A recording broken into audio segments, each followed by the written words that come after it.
Hi, I'm Danny, I'm Sam. and this is Business in a Brew. We'll be poring over business stories, and talking about things that interest us in the world of business. so we'd like you to just take a few minutes out, listen. Yeah, we'd love it if you join our conversation with us.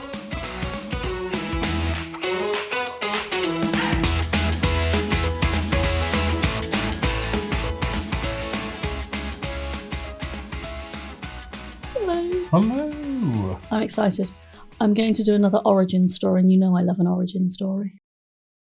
Brilliant. And to make it better, this one's about a sailor. To be fair, he's not actually a sailor, everyone just thinks he is. So, Right, okay. I went down a bit of a rabbit hole about how people start businesses. Mm. And it led me on to this really interesting subject of people who started businesses without there being a marketplace for it or anything to enable it to be a thing. Let me explain. Mm. There was a man once called Clarence Birdseye.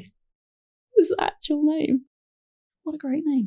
He was born in 1886 and he was a biologist. Mm. Well, he would have been a biologist, but he had to drop out of college because he couldn't afford the tuition. So... Or his parents couldn't. Well, possibly. That wasn't a thing back then. It was inaffordable. Mm. He started working for the Department of Agriculture after he left college, not being a biologist. And he did a stint in Newfoundland in 1910. And he was taught by the locals to ice fish. Right. And he noticed as he was ice fishing that when the fish were removed from the water and put into an environment where they froze instantly because it was so cold, when the fish were later thawed and cooked, they were delicious. So essentially, flash freezing. Right. At the time in the US, the only foods that were frozen were commercial foods, partly because people at home didn't have, there was no such thing as freezers in your house. Yeah. And it was frozen at a much higher temperature. So Frozen at a higher temperature? Yeah. So instead of being flash frozen quickly, it was frozen when it was already at a higher temperature. So when the food is frozen like that slowly, ice crystals form in the animal or vegetable cell so that when it then thaws again, cellular fluid leaks. Oh, right, breaks giving down. it basically a mushy fish. tasteless, Right. So you get mushy food. So a lot of frozen food had a very bad reputation because it ended up mushy and, frankly, quite unpleasant. Okay. Rapid freezing. Which I think is still, people still often think that is the case. Yes, 100%. They Like don't like to freeze certain things. Yeah.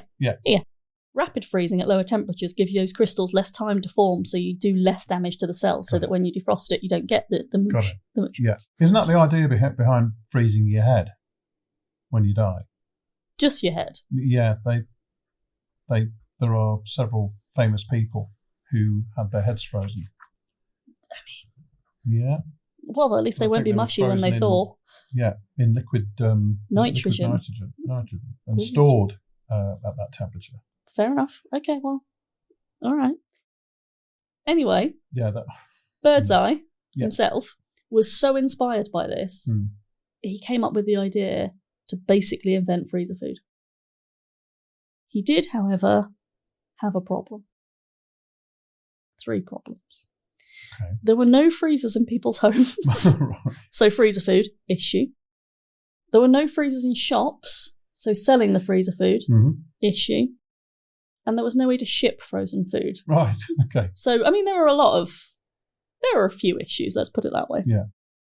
However, Mr. Birdseye did not care. He went ahead those as problems. and built a factory anyway. Right. And basically developed technology along the way for flash freezing. So On a commercial scale, on a grand scale. So in the 1920s, he did a load of stuff. So in 1922, he conducted fish freezing experiments and established his own company, Birdseye Seafoods Inc., to freeze fish fillets with chilled air at minus 43 degrees centigrade. However, in 1924, the company went bankrupt due to lack of consumer interest because they don't have the freezers. So, I don't know what to do with this frozen fish. Without it being defrosted. Exactly. So, in that same year, he developed an entirely new process for commercially viable quick freezing, packaging the fish in cartons, and then freezing the contents between 2 refrigerated surfaces under pressure.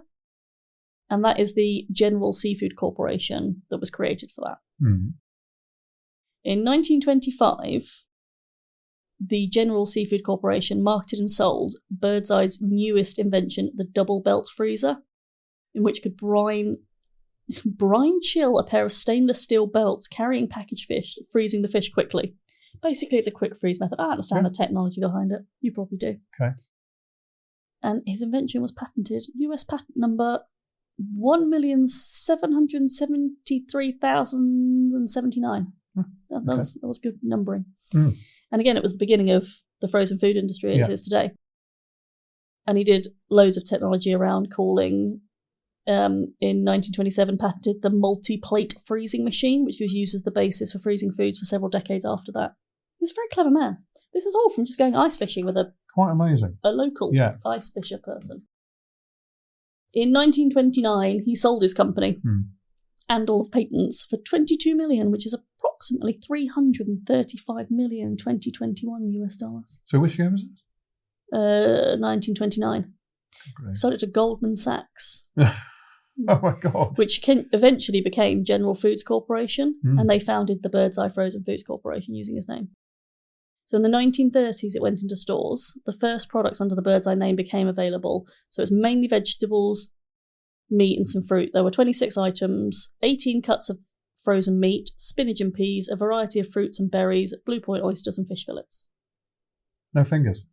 No. I did write this one down. In 1956, Birdseye introduced the fish finger. Do you know why they introduced the fish finger? Why it was invented? Offcuts? Nope.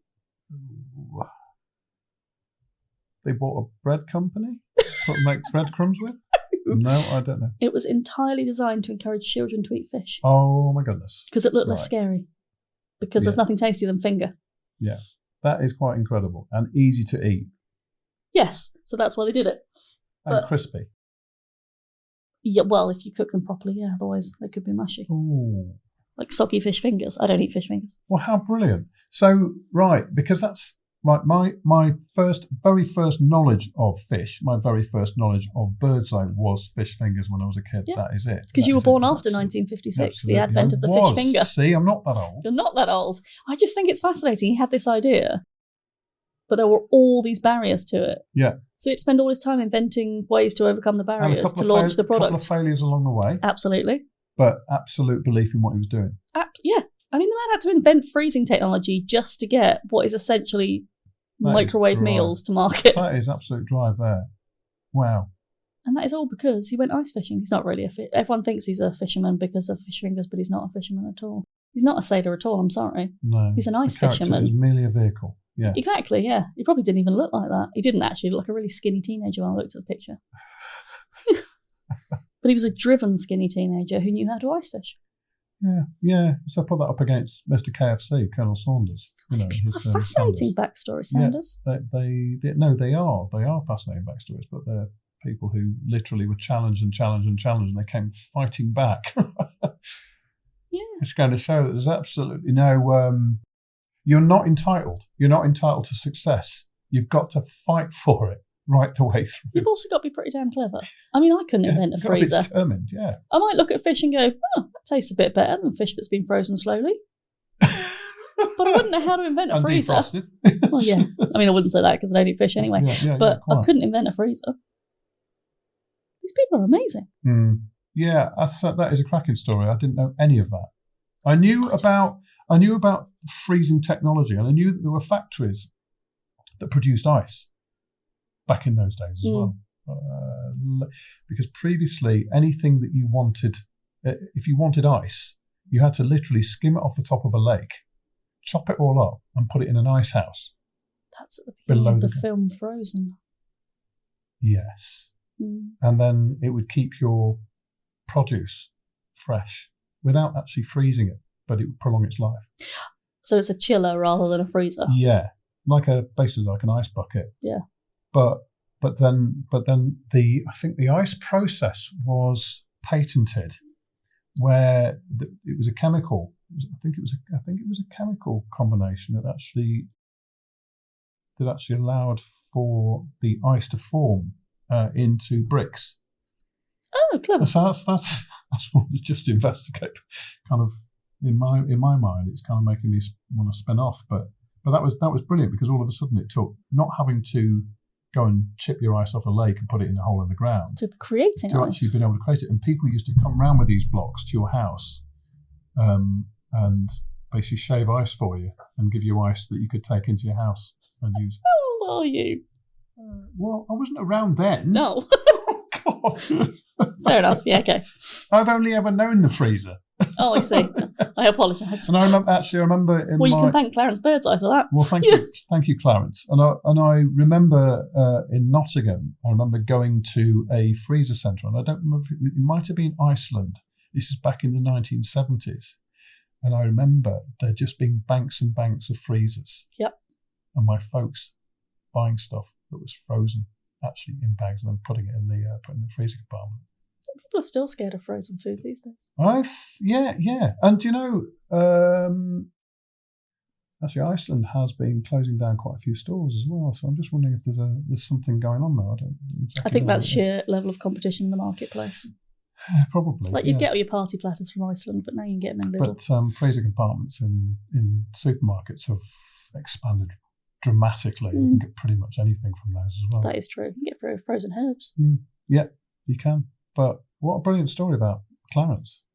Yeah, I'm quite fond of Clarence. And it's actually a surname. It is actually a surname, yeah. Although they make it look like two words now when they use it, Birdseye. Oh, do they? But it's not. His name was Birdseye, which sounds exactly the same when I say it out loud. Yeah, I wonder where the origin of that is as well.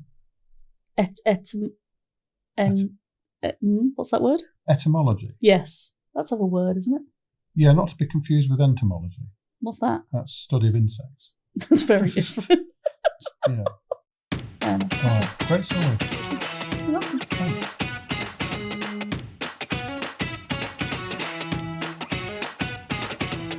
Thanks so much for listening and being a part of today's episode. If you like what you've heard, or if you feel there's something missing, or you want to ask any questions, please get in contact. And if you love listening to us as much as we love talking to you, subscribe, download, leave us a review. All the love helps. Thank you.